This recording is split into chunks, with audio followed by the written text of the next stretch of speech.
Omukulembeze w'eggwanga olunaku lw'eggulo ng'ayogerako eri eggwanga ku nsonga za ssennyiga korona tekyamulobedde kukoona ku muliro ogwakutte ssettendekero asinga obukulu mu Uganda nga ye yakitadde ku bulagajjavu obw'abakulira ssettendekero wa Makerere ono.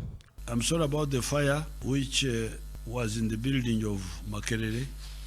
We don't know how the fire started, but we already have some cases of some negligence. I'm sure the Vice Chancellor will be doing something about some stuff there. Olwaleero bw'abadde ayogerako eri bannamawulire ku ssengejjero ly'amawulire g'eggwanga, omwogezi wa poliisi mu ggwanga Fred Enanga atubuulidde omuliro guno we gwatandikidde okusaasaana ekizimbe kyonna. Ekifaananyi kye twakafuna kiraga nti omuliro guno gwasibuse mu ofiisi y'omwogezi wa Makerere ne gulyoka gusaana mpaka mu Department ya Finance.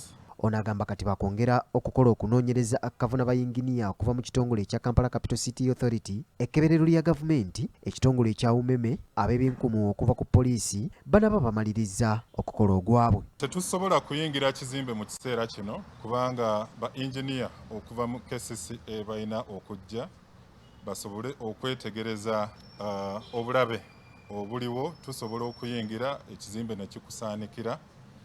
So balina okwetegereza oba ebisenge bino n'ebitundu ebirala n'omuliro okuba nti ddala gwazikidde kitusoboseze okuyingizayo abakugu. Tulina abakugu abali ku obulindaala bava mu Forensic Services, Police Headquarters, aba Government Analytical Laboratory ewandegeya. Kyokka Enanga atubuulidde nti abasirikale babiri bamaze okukwatibwa okuli n'omukuumi omu owa kampuni y'obwannannyini gy'atayogedde mannya nga bakukozesa ne ku butambi obwafuniddwa okuva mu kifo kino okumanya ensibuko ey'omuliro guno kwe yavudde.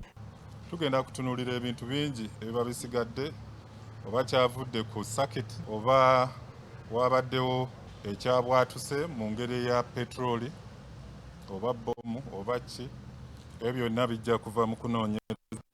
Wandibaddewo obwangu naye kati wano bagenze okutuuka ng'omuliro guyiseemu ne mu ceiling.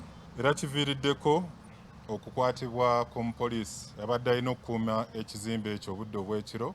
Tulina n'owa private security owa Makerere, ono ye yayingidde eno wansi gy'asula mu kasentro ne yeebaka ne bamukonkona okujja okuggulawo. Tutwalidde essaawa nnamba. Tulina akatambi ketusobodde okufuna ku sayidi eri eya library y'e Makerere, era nakyo tetugenda kwanguyiriza.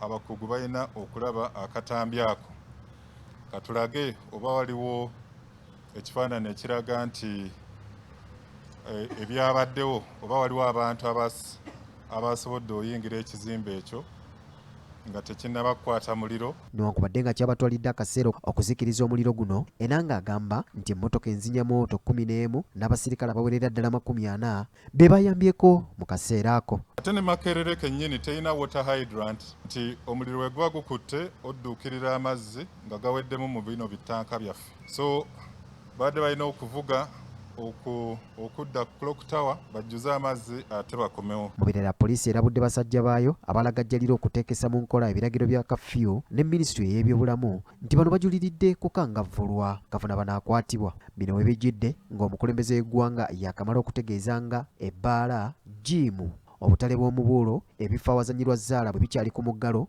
olw'okwewala okusaasaanya ssennyiga korona. Mark Jackson Kasule, BBC Telefayina, Gambuzi mu ddiiro lyo.